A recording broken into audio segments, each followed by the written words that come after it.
defeat the enemy, and they saw the booty. They were like attracted by worldly life somehow, and they forgot their perspective that they were fighting for the sake of Allah, for the cause of Allah. Then what happened? They were defeated. And but on the other hand, during this war, we learned a lot that they sacrificed their life. They were ready to sacrifice their life and to defend the Prophet. Why? When rumors were spread during Uhud that the Prophet ﷺ was passed away, some of the companions said, "In mata فلنقاتل على ما مات عليه." That means if even the Prophet ﷺ passed away, even if the leader died, it doesn't matter.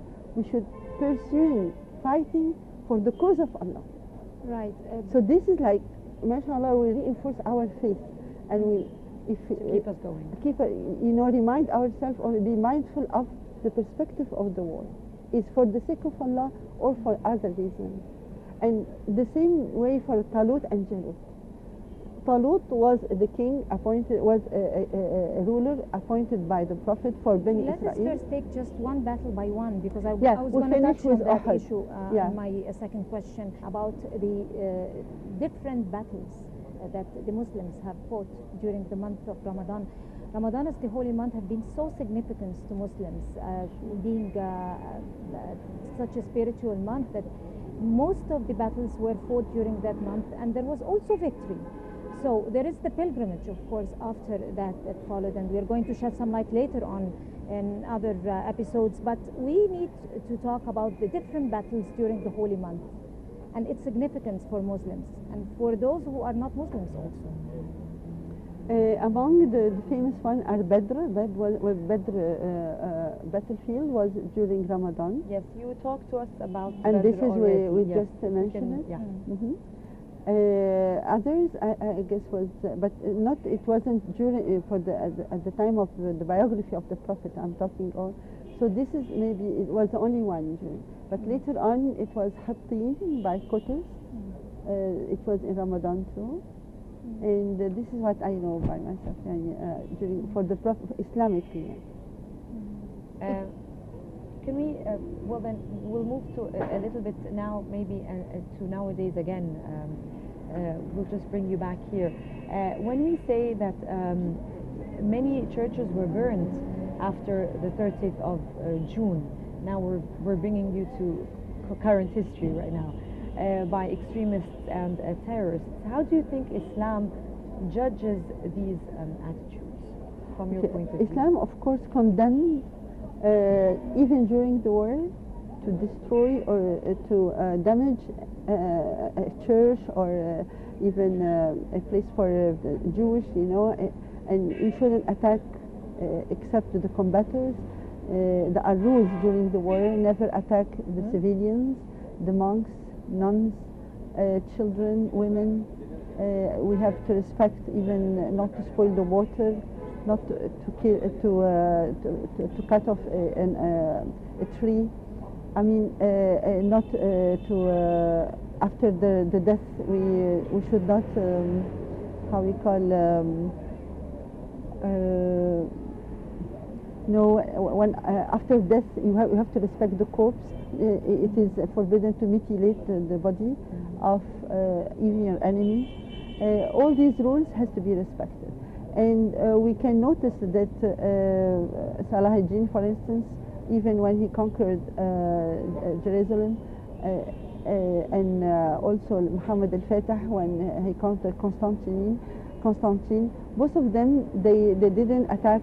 They respected the churches, and they didn't kill people who were enclosed in the churches. That's Amr ibn al-As, of course.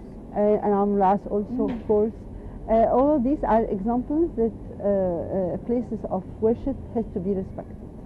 Right, Dr. Amer, I'm going to touch on my following question about the different battles that the Muslims fought during the holy month of Ramadan and the morale that prevailed the soldiers, yes, and that sense of victory that emerged from their faith. Yes. If you could relate and elaborate on those exactly. battles. We wanted to highlight about, for instance, a famous battlefield named Hunayn. In Hunayn, they were so arrogant, and they said, لن نغلب من قلة, that means we'll never be defeated, because they were like seeing the huge number of the soldiers, and they overlooked the other factors of victory. And what happened? They were defeated. ولقد Allah subhanahu wa ta'ala, because they didn't trust Allah subhanahu wa ta'ala, and they were relying on themselves. أخذوا بالأسباب ولم يأخذوا برب الأسباب. This is what we say. What happened? They were defeated. But the Prophet ﷺ, when he saw like the arrows bombarding him, he just took the few of people who followed them, who stood by him, and this we learned that كم من فئة قليلة غلبت فئة كثيرة بإذن الله. It doesn't matter the number. What count is the faith of the soldiers, and this is what also was highlighted by Talut and Jalut. This was a king that tested the soldiers before fighting.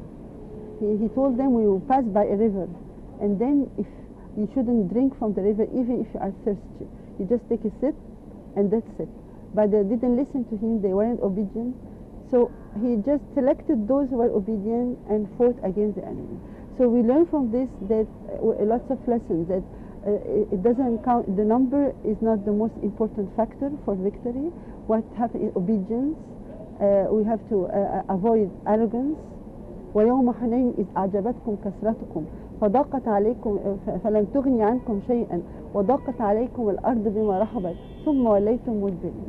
That means arrogance is one of the factors of being defeated. Also we have patience, we have to be patient. والله مع الصابرين كم من فئة غلبت والله مع الصابرين. Then we have Allah is assisting those who are patient, obedient, who trust Allah subhanahu wa ta'ala. Those who are keen of performing their prayers even during the battlefield. They were praying, we have one rak'ah, only one rak'ah during the battle itself, and before the battle 2 rak'ah, shortened of course rak'ah. So this is one of the factors again of is to be attached to Allah subhanahu wa ta'ala, and to be trustworthy, and to be honest with and merciful, like Salah ad-Din, how he was merciful with even the lady of the Crusades, who they took from her babies and sold it, and Salah ad-Din paid from his own money to bring her back her baby during the battlefield. So the king has to be merciful, has to be of course skilled in like Muhammad al-Fatih, at the age of 12 he was a ruler. Subhanallah. Thank you very much. We'd like to thank you, Dr. Magda, and thanks for being with us. And stay tuned, we'll be right back after this short break.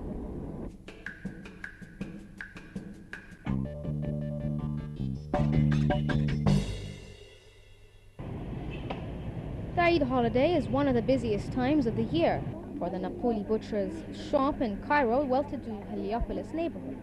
This year, with the country mired in a deep political and economic crisis, there is less of a festive atmosphere. And the clientele who crowded the shop looking for sheep to sacrifice or for cuts of meat are hoping that the holiday passes by quietly and say they will be praying for better days. Abdel Basit, known as a sheikh by his customers, has served at the neighborhood for decades. Local residents rely on Abdel Basit and his staff in their experience during the Eid al-Adha holiday, which commemorates the willingness of the Prophet Ibrahim to sacrifice his son at God's command. خروف الكويس من وحش ستك خروف اللي هو ايه اللي بنفتح بقه للزبون بيبقى لبانه اسنانه صغيره كلها تبقى لبانه ده يبقى خروف 100 100. ان بقى في خروف اللي يبقى كبير في السن تبقى اسنانه كبيره يبقى كسر جوز او 4 مثلا ده اللي يبقى خروف كبير في السن. You know the good sheep from the bad sheep by opening the mouth and looking at its teeth. If it has small teeth, then it's a good sheep. There are other sheep that are old, aged, their teeth are bigger. They are probably 2 or 4 years old. And the comfort of old traditions is especially important during these trying times.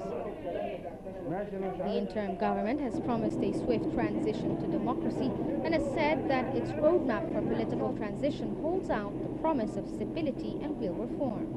The crisis has driven away foreign investors and tourists, and what little economic stability Egypt has is due to the billions of dollars in loans from Saudi Arabia. أظن ما كانش الناس تعيش بأمل وبتفاؤل يبقى الحياة تبقى صعبة يعني. وإن شاء الله الجيش يجي يبقى يعني يسيطر على المواقف الصعبة، ويجي رئيس كويس يحكم البلد. المهم ما يبقى يعمل لمصلحة الناس ويرفع الاقتصاد ويرفع مستوى الناس المادي ويبقوا أحسن يعني. Many families are hoping the Eid holiday, which begins on October 14th, will offer a respite from the months of political turmoil. Egyptian Muslims will gather at mosques on Tuesday, October 15th morning to commemorate the holiday, which many will then carry out a ritual to sacrifice a sheep or a cow. لا لا يعني يقل حوالي 40% عن السنة اللي فاتت. المبيع يقل 40% عن السنة اللي فاتت. بس هو دلوقتي يعني ايه، كمان الناس داخلة على العيد خايفة بعد العيد ما يبقاش فيه حاجة، فكله بياخد ويخزن، وفي اللي بيطلع مصايف وحاجات زي كده. ده السبب يعني. Paying for the sacrifices or the gifts for the children and other family members that are also part of the tradition is becoming increasingly difficult as the economy falters.